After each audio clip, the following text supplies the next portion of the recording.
Okay, let's call this meeting of the Hindley Homes and Royal Building Committee to order at 6:02 p.m. on April the 5th. First order of business is to approve the meeting minutes from the meeting on March the 23rd. Can I get a motion to approve those meeting minutes? Sarah moves. David seconds. All in favor? Aye. Great. It does not look like we have any members of the public, so there's no public comment this evening. And there's really nothing separate to report in terms of the chair's report that's distinct from the items that we're going to talk about that Laurel is going to do by way of updating on OSC GNR meetings and on the phase 1 bids, and that Kevin's going to do in terms of updating us on the moving contractor being approved. Those are really the highlight items that occurred. Yes, Sarah? I don't see Eric or Travis, and I didn't know Yeah, if you so would I hear don't know from if we're going to either. be able to do anything for item number 5. Okay, I just wanted to ask. Thanks. If need be, we'll pick that up in the next meeting. So why don't we just jump right into it? And honestly, I know the order is that we have OSC GNR update first. So why don't we do that, Laurel, and then we can talk about. Then we can go right into the report on the phase 1 bids and the scope review. And I know Jameson, you attended the scope review for at least a couple of them, so that would be great if you guys could report to us, and then we can go through. As folks note, I sent around the written update that Laurel and Dave Cravanzola drafted, and then we can go over any other thoughts before taking up discussion and hopefully action on the phase 1 bids. Okay, so starting with the OSC GNR process. Good evening, everyone. We met with OSC GNR. I want to say it was on the 28th, because our Tuesday meeting got canceled, rescheduled for Wednesday. We met in the morning for Hindley or Royal. I think it was supposed to be Royal, and they presented Hindley instead. We ended up not having the second meeting that afternoon, because what happened is Kermit, as we went through the checklist, it was pretty much, yeah, it's still open for this one, it's open for the next one. So nobody wanted to take the time to do the second checklist. It was just going to be the same open items. So it was just to give the design team more time to go back and try to gather all this documentation. What we've done is we've captured, and I can share I'll share my screen if I may. I always have trouble with this, so I apologize every time. All right, let's see if I'm doing the right one. Can you see my screen, this Excel spreadsheet? Right now, it's just the go-to meeting. It's Interesting. It's every time I pick the wrong window. So let me try again. Maybe it's the window. Maybe it's this one. Let's try this one. All right, can you see my screen now? And I apologize for not printing this out as a PDF ahead of time. I just have this as an Excel.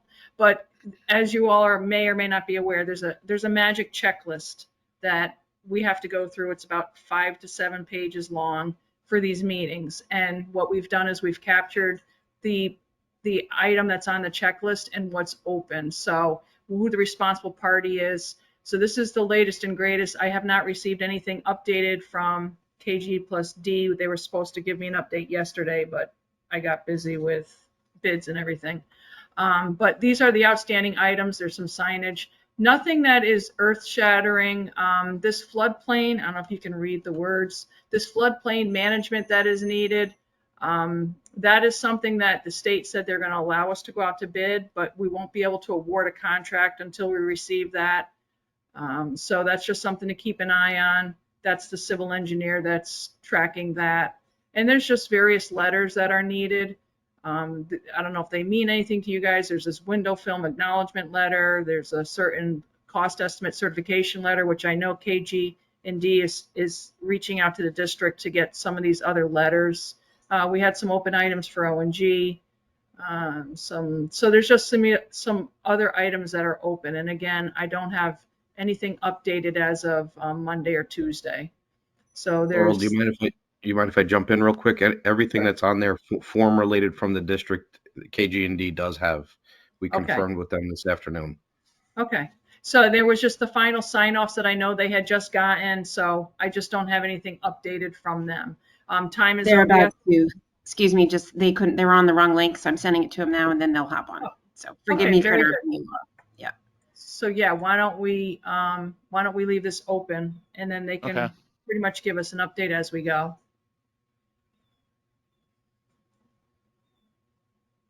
And we have our homes meeting still on for, I believe it's the 12th, it's whatever date. We still have the homes meeting. So the idea is all of these items that were open for the first two schools, hopefully they're closed by the time we get to homes. And just so you know, the process until the state checks off, okay, we don't get our letter. And is it the letter that then is the key piece before you can bid these items? Is that Yes, correct? yep. Until I physically see the letter, I'm not pulling the trigger because then the state will say you didn't get authorization to bid, therefore you have no reimbursement. We don't, Oh. I see that letter first and then we go ahead and release. Okay. We've lived that before. But can the bid packages, if you will, can the work be done to have the bidding process ready to go upon receipt of the state letter? So it's all kind of in Yes. advance with a kind of a hit send kind of thing. Correct. As soon as we get the letter, everything will be uploaded prior to, like we're targeting the 28th of April. So we're just kind of gearing everything up. I have to order wage rates and the wage rates have to be issued no earlier than no later than 20 days before you go out to bid. So I have to like time the wage rates just right. So we're targeting the 27th or the 28th to be ready to hit Yeah. the street. Okay, great. I saw Travis joined us. Were there inputs that you needed from Travis for purposes of the OSC GNR conversation? Just overall, Travis, I was just sharing with them the spreadsheet that I had acknowledged we had not updated in the last couple of days. So if you just want to, in broad strokes, kind of give the committee an update as far as if there's a whole bunch of items still left open or where we kind of are overall. I think we're making pretty good. We have all the 42 towns signed off on everything. We have all the superintendent signatures, I believe. We're talking, I assume, Royal and Hindley right now, right? Correct.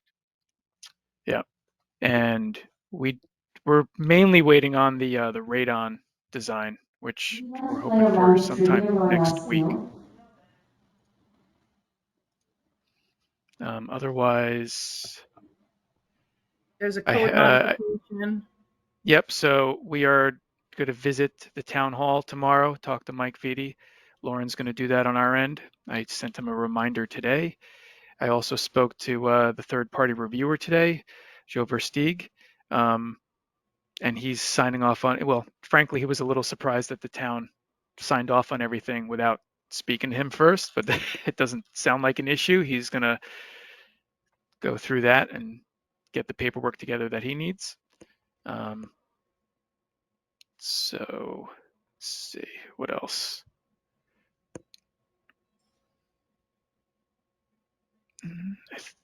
Travis, do we have the floodplain management letter from Ty and Bond?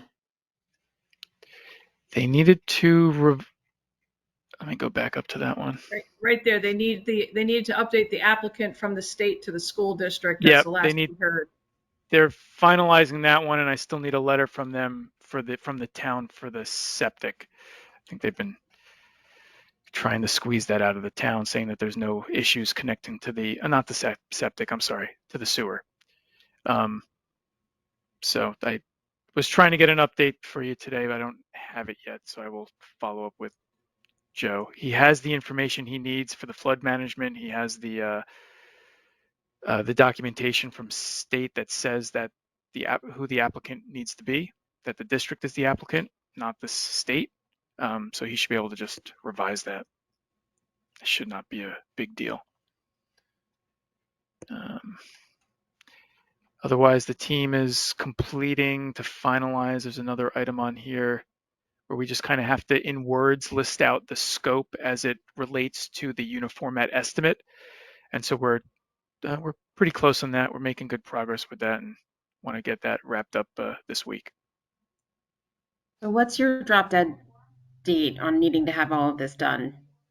Back to the, is it just as soon as you can get it, or is there a deadline here? Well, we're working as soon as we can get it. And I think the last item is going to be this radon design piece that we have Hygienics designing right now. So I was trying to get hey guys, when is the last date that you can, when can you get us this document? And we're shooting for next week, midweek or late next week, so we can go ahead and get in front of Kermit again. We can't get in front of Kermit again without that piece, because he'll just turn us around again. What is the usual turnaround time from the time you feel like you've got everything to OSC GNR to the time they can issue their approval? Or said another way, working backwards from that April 28th date when you want to go out for bids, how much time in advance of that does the state need everything tied up in a bow before they'll issue their approval? Well, I'd like to go ahead. Go ahead, Travis. 2 weeks would be nice, and 1 week we'd have to push him on it. Okay. Is that kind of what you were thinking, Laurel? They typically take a good week and a half before Yeah. everything is all buttoned up and we actually get the letter, because usually somebody's on vacation or they have to chase a signature down. So for us, our drop dead date is like April 19th. We wouldn't want it to go beyond that. Okay. Oh yeah, Right. agree. I'm trying to get everything in by the 14th. I would like to be my drop dead date, but I think all this paperwork will have that. It's gonna be that one last kind of radon design piece. And we also need to go up to them again for a follow-up meeting. So we basically went through the whole checklist, and then it was, okay, these are all the outstanding items, gather all your information and let's regroup. So that's kind of the plan right now. Yeah, and so that we do have to still set that meeting, and I just wanted to get that date. So I will try again, Laurel, tomorrow. To try and get something out of Hygienics that they're confident in, and then maybe we schedule like on the 17th. Okay. Yeah, I would definitely get on their calendar, and if the radon is close to being done, so be it. But at least let's just get in front of them again. Who's been scheduling the OSC? Have you been scheduling those, or is Kevin? We haven't been setting the dates with Angela. I think last time I think Dave did it. Dave Crabb did it last time. Okay. I think that's right. All right. So I'll coordinate with him tomorrow. What's our target? Let's say the 17th or the Monday, or 17th or 18th. Okay. I will try Hygienics in the morning again, and I'll give you a call, and then we'll make a decision on what we want to request from Angela. Okay. So if all our ducks are in a row, we go back up to the follow-up meeting. Then we just need to wait for the letter after that, as long as everything checks out okay. Right. And Kermit is aware of our schedule. He seemed to be to be honest, he seemed to be fairly accommodating compared to some other recent reviewers I've been dealing with for other districts. So that's been good. Great. Okay. All right. Any other questions on that as far as the OSC GNR? And then so how much, and then homes will lag by about how much? We have 2 weeks in our schedule of going up there. So we have about a week and a half delay. I'd say a week and a half to 2 weeks for homes to start bidding afterwards. That's kind of how we planned it. But no real delay in our submission, because our meeting is 1 week from now. So we're concurrently working on this, finalizing the submission for homes as well. Okay. All right. Next was going to be the report, or did you want to go back? Why don't we go into why don't we talk about the If folks don't, well, we're not supposed to go out of order. So Yeah. if Travis and Eric could give us a quick update on the status of construction drawings, that would be great. Okay. Well, we're continuing to work on construction drawings, and we are working with ONG. We're going to do a walkthrough on Monday with ONG staff to look at some areas of the building and just make sure everyone's on the same page with the existing conditions and identify if we do have any conflicts that we anticipate. Now is the time to, kind of our last shot to identify those and get them rectified with the design team before going out to bid. But the team is still working on, just tweaking documents and doing a coordination push, and is in contact with ONG's team as they're reviewing the models that we've provided them. Now, how much does that have to be coordinated with what needs to be provided to OSCGNR as part of the process for them to approve us going out to bid? Do they need to look at your construction drawings in detail as part of that approval process? No, we've submitted to them the basic set that's going to go up for bid, and so Okay. the majority of those items and the overall picture is not going to change. Some details may be added, or some, if a ceiling slightly changes in height to accommodate some existing structure or the ductwork, that's not as big of a deal on their end. Okay. And we will submit like a final bid set, final set that we go out the door with for the record. Got it. Any questions from folks on the committee for either Laurel or Travis on those two items that we just covered? Alan, Eric, and Travis, there were a couple just items to tick to make sure that everybody was aligned. I think one was the resource room / classroom at Royal, and there was one other. Have we resolved those? So we haven't shared it yet, but we do have a resolution for the resource room at Royal.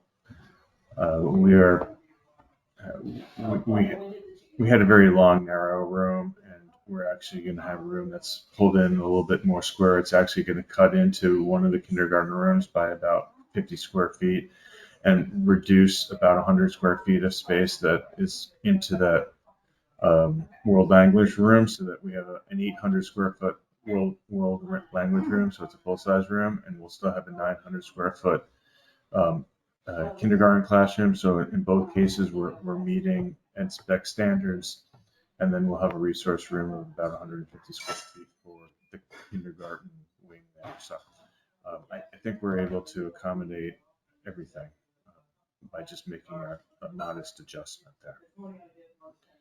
And I don't remember what the other issue. Oh, the other issue had to do with the assistant principal's office at Hindley.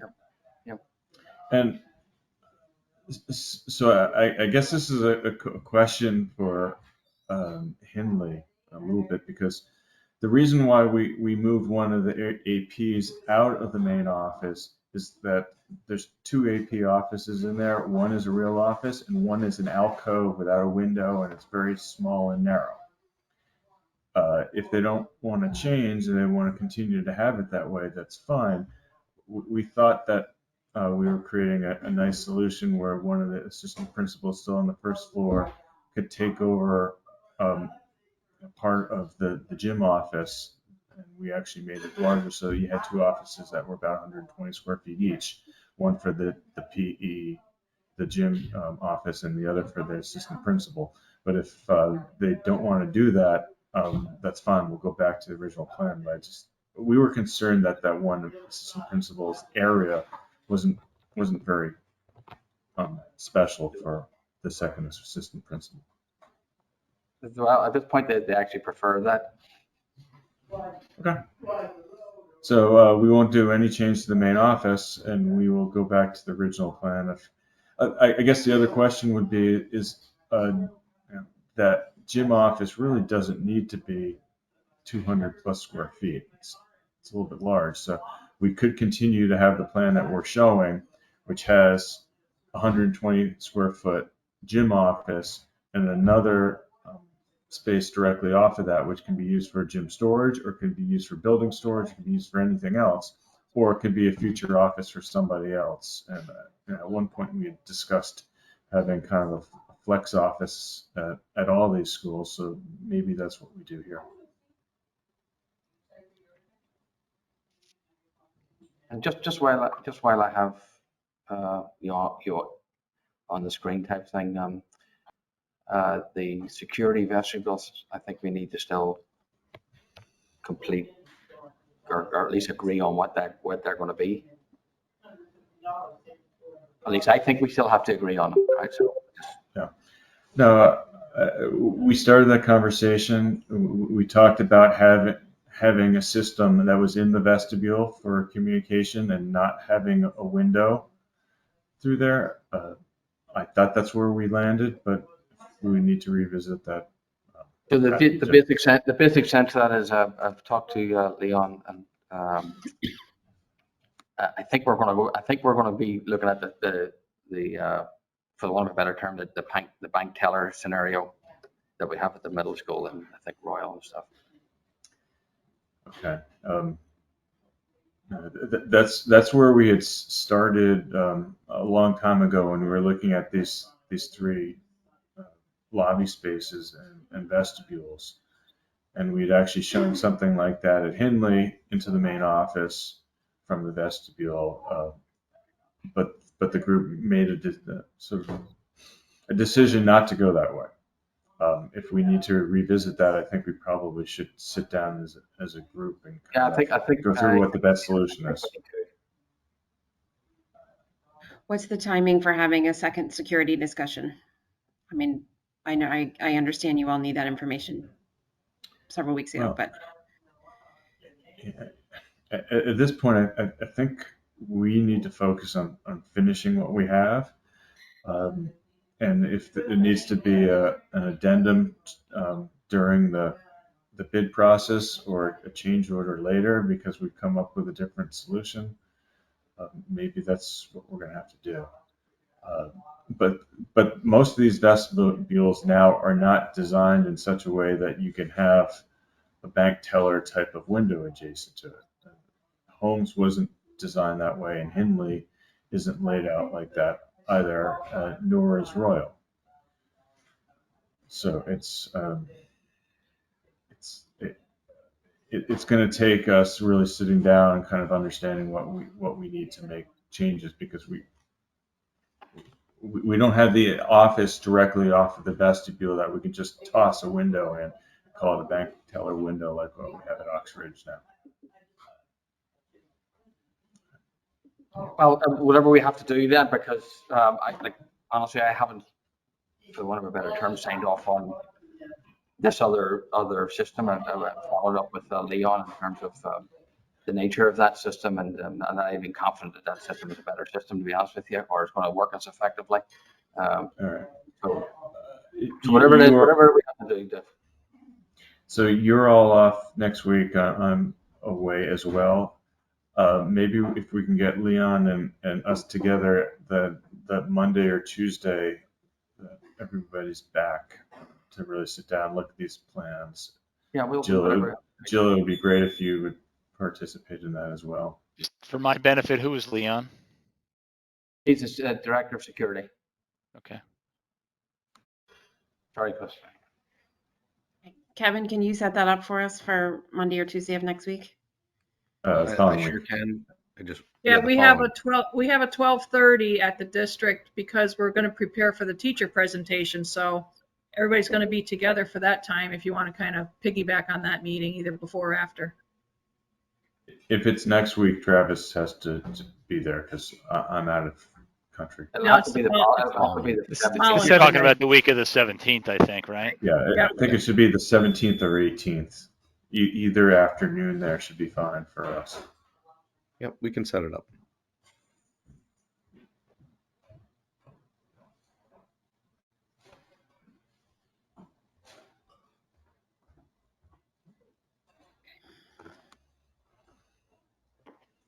Is that something, Eric, that you had you alluded to the fact that what Dr. Adley was referring to was a previous concept that you were thinking of using. Is that something that can be resurrected? Well, it's not hard to do at Hindley, because as you go into the vestibule in Hindley, if you take a sharp left in the vestibule, that wall leads right into the main office. So that there could be a security desk right there in the vestibule. And as opposed to having the welcome station in the lobby itself. At Royal, at one point we had talked about doing a similar thing, walking into that vestibule and going directly to the right. It's the current art room and proposed to be the world language room that we had shown at one point, having a similar kind of security office right there, and doing that. Now that it's world language, that would take up another 100+ square feet. So we'd have to rethink what we're doing there, because we're taking up valuable educational space there. Right. And then at Holmes, the vestibule isn't. It doesn't have any walls to a space that can be an office. The reception is directly in front. We would have to create some kind of vestibule, which students would walk through probably to get to the music wing order. So it's a little bit tricky there. Okay.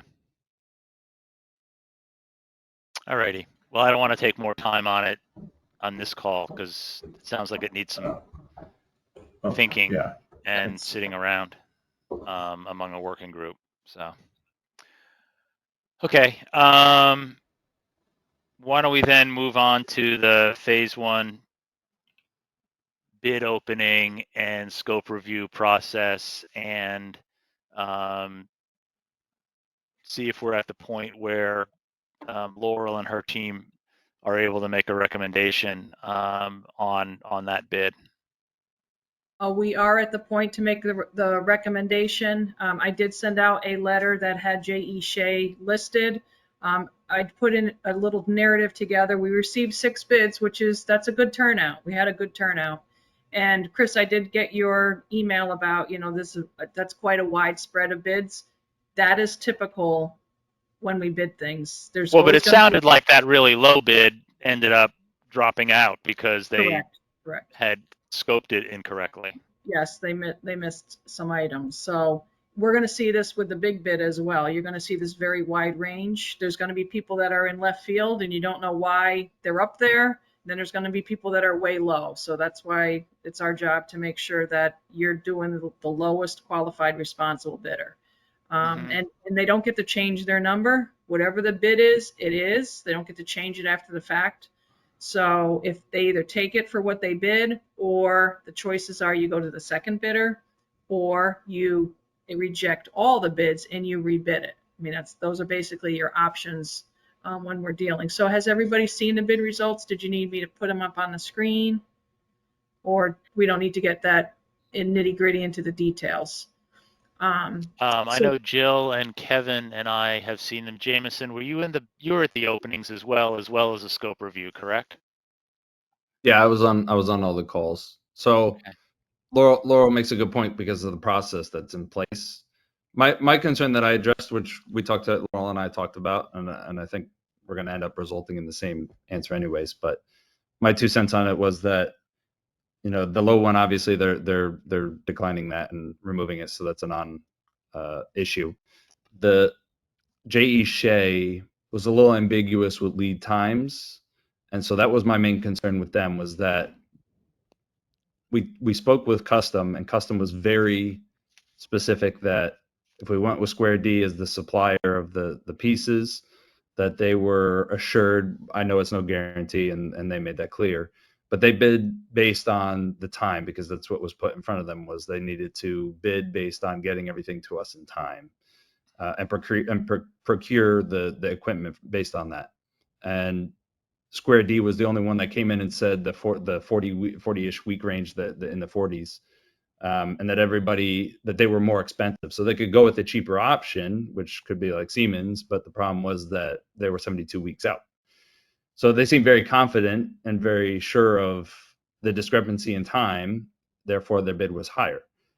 So then we pose the same question to J.E. Shea is, is your number representative of the time that, knowing that we need to have this done in a certain amount of time, why is your bid so much lower? Are you going with the cheaper equipment, and that's why, but maybe a longer time? And they kind of answered ambiguously that they got the same lead time from every supplier, and wouldn't really answer the question of if there's more cost. I mean, they're stuck to their bid. So if they bid 635, that's the number, then they got to eat whatever difference there is.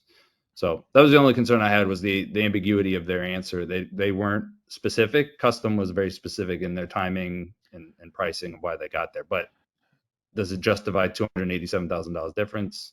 And the process is kind of in place that if you decline J.E. Shea, then you move on to the next one, which I think was Anderson. That's my only concern, is that there's 4 of the remaining that are close-ish, and there's one outlier, and the outlier happens to be the cheap one. So. Right, and J.E. Shea is currently working on the Oxbridge project, so I just want to qualify with that. We have them on quite a few projects, so we know them. And the timing, this delivery of switchgear, I'm not going to say is not in their control. It's in their control to get everything teed up so that the order can be placed. That is in their control, and that we believe they are fully capable of doing. They're capable of preparing complete and concise submittals, getting it to the design team in order to place the order. This delivery lead time that different manufacturers are telling different people different things, that is not in their control. So, we just need to place the order. We've got to place the order. But are there qualitative differences among the manufacturers? So like Custom said they were going to use Square D, and they also had talked to Siemens and Eaton Cutler. J.E. Shea was going to use GE or Eaton Cutler. In your experience, is one better, worse, faster, slower? Because it's one thing to hire the contractor, but the contractor in turn is relying on the fabricator and manufacturer, right? Right, and Eaton supposedly, according to J.E. Shea, has some sort of local manufacturing component here. So they use them a lot, and they respond to them quicker. And the way that he worded it to me is they gave him more realistic cost estimate or time estimates than the other bidders. So he has a better relationship with Eaton. Custom has a better relationship with Square D. So it really just depends on who these contractors typically purchase. But in your experience, are they equal in terms of their quality and responsiveness? They should all be the same as far. Although somebody on this call, I don't remember who it was. Maybe it was Paul, was having trouble getting switchgear. Yeah. He had trouble getting switchgear from somebody, and I don't remember specifically who that manufacturer was. Sorry. Paul had the reference to Paul was Paul Harding had a preference personally for Siemens because that's what he dealt with and had the best success with. But Custom, Laurel posed that question to Custom, and Custom was like, "Well, Square D is basically the equivalent to them." Okay. But they didn't really speak to the other two that much. Okay. All right.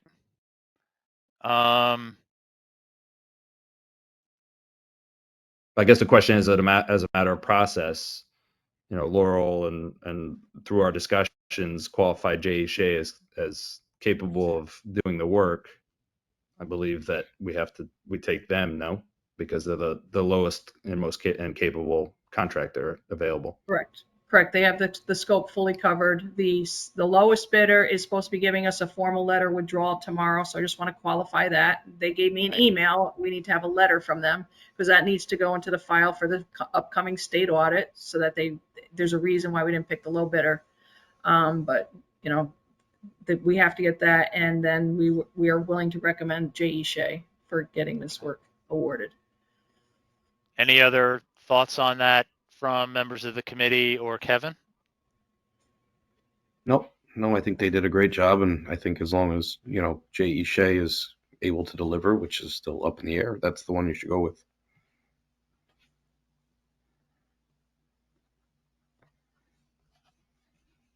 Jill? No, sounds good to me. Oh, okay. I saw you unmute, so I was Oh, no, prepared to vote. That's all. yeah, okay. Then I guess we need to do a so Laurel, you had said I have not, when I'm on GoTo, I can't also look at my email. Did you say you sent an updated version of the recommendation letter I that did. assuming we approve this, Jill and I are going to need to sign? Yes, Okay. I can share it. I maybe. No, that's okay. Well, you can if you want, but if it looks like the form you had sent, Let's see. Well, yeah, but it's all filled out. It's a little prettier. It's got today's date.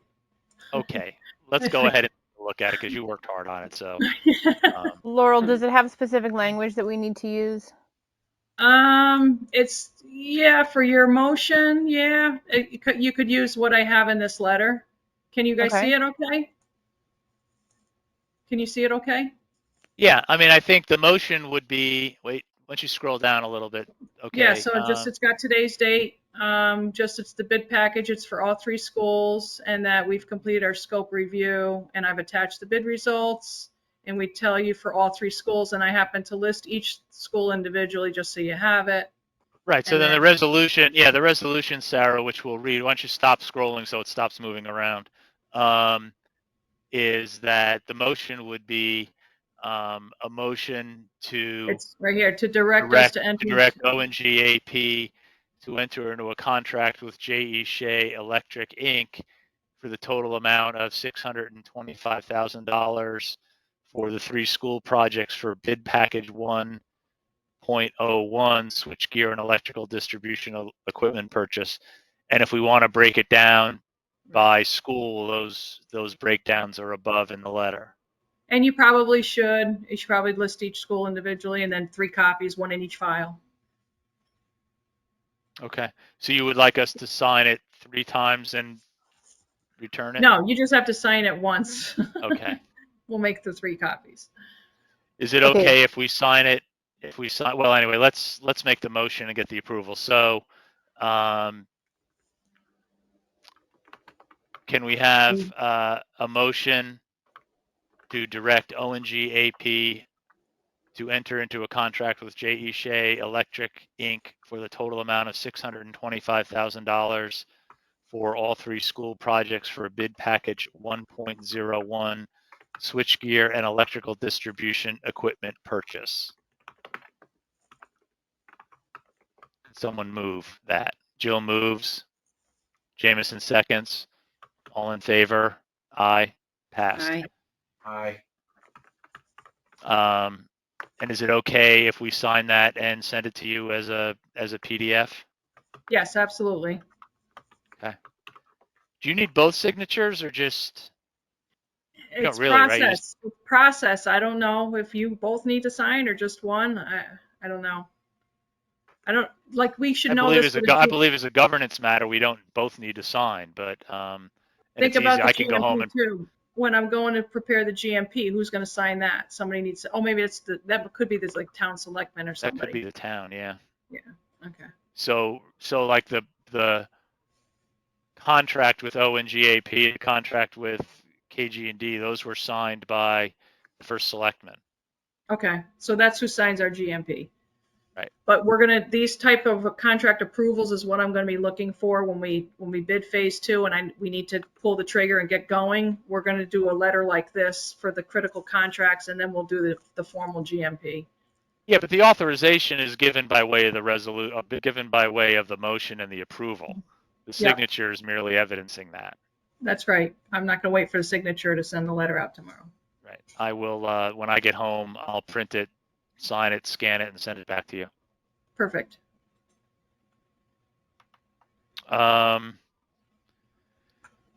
Okay, so do you mind stopping the screen share? There we go. Go back to the Hollywood Squares. So we'll turn briefly to Kevin, who I think has this very cool, like, black and white artsy thing going on with his camera this evening. Oh, Kevin, you were looking so edgy there for a bit.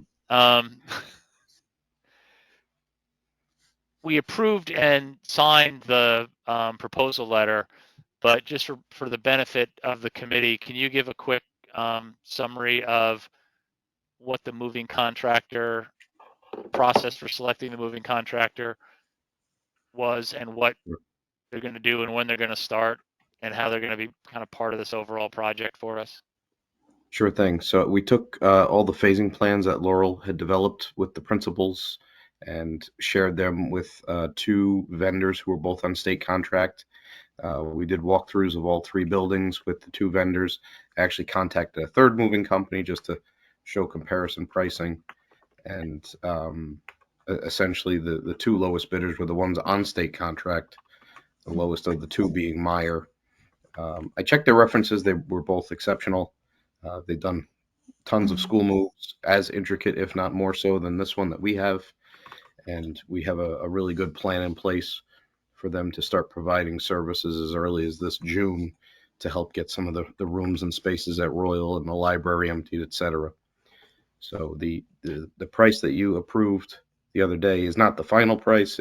Is going to be driven by manpower, number of boxes, the amount of things that need to be stored off-site, et cetera.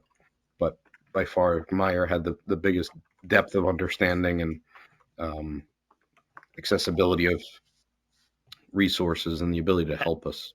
Is there a process that you and your team are going to go through to identify what is being stored and what is being disposed of? And does the Yes. price does the price include storage? Yes, so their price includes storage, and it was a per pallet, I believe, price, depending on how many items from a particular classroom need to get boxed and shipped away. The price of the actual boxes themselves is also included in the proposal, but the total number of boxes is unknown at this point, so that there's a little bit of back and forth with that. But yes, we will be able to tell them what needs to be stored and when. Is this going to be like when you move it home, you go around with like little sticky dots, and pink gets stored and red goes in the garbage or something like that? That's exactly correct. Okay, all right. Any questions from the committee on that? Are you going to hold a yard sale for any of the things that you were going to throw out in case people want to get a good deal on like school furniture or books? I don't believe we are, but I guess we could if you wanted to. Don't look at me. Just trying to find ways to close that budget gap on homes. That was really it for business for this evening. Thank you, Sarah, for copying again the key upcoming dates. You know, in the ordinary cycle, we would have our next meeting on the 19th. In terms of what's supposed to happen between now and then, you know, it looks like the most important thing is the remaining OSC GNR meetings and completing the process of getting OSC GNR everything that they need so that they can give their approvals to bid. Why don't we keep the 19th on the calendar as a meeting date? And if there's nothing that, you know, it could be a short meeting where we just get updates from the ONG and the KG&D teams. If there's something that we need to take up and deal with and approve, we can do it. So at least for now, my preference would be to keep that date on the calendar. If there's no reason to hold that meeting, we can cancel it. Does that work for the team? Yep. Okay. Alan, did you want to mention the meetings that we have coming up with the PTO, or is the building committee aware of those presentations? I just moved myself there. Yeah, so we're planning meetings with the PTOs starting in May here. I think the first one's in May, if I recall correctly. We're doing the planning meeting on Monday as soon as we come back, just to plan for what we're going to say, and then we're going to roll out. We can share those dates with the committee here. I'd be happy to do that. And we're going to sort of roll out to the PTOs and so on what the phasing plan is, Who from or what to expect. who from either the committee or the design team would you want to have at those meetings? Be happy to have any representation. If Jill would Yeah, like to because come, more than happy it's to do also that. the teachers too. Yes, We're also teachers. doing it for the teachers Correct. too, so. We don't I want don't to get think we thrown. need. I don't think we need a lot of. I don't think we need a lot of people. Kevin might be there just as for moving purposes and different things. I can maybe tap in Jill. I see Jill there. If Jill would like to do that, or otherwise that would be fine. Whether we need Travis or Eric or not, might be nice to have one of them there. Okay, well, let's figure the date. Let's figure the dates out.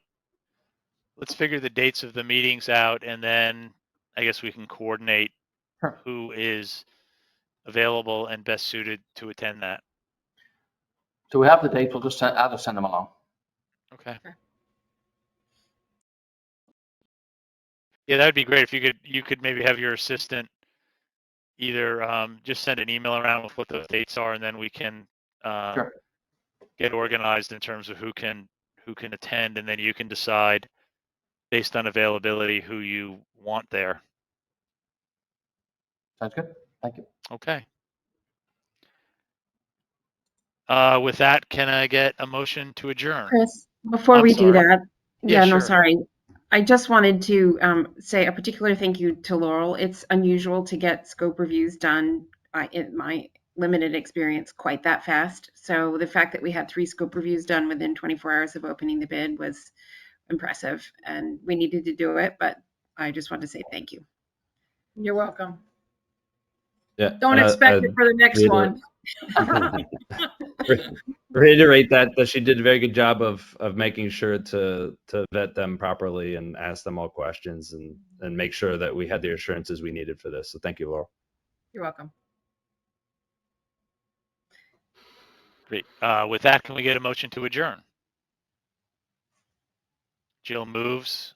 Sarah seconds. All in favor? Everyone have a great evening. Thank you. All right, thank you. Bye. Thank you.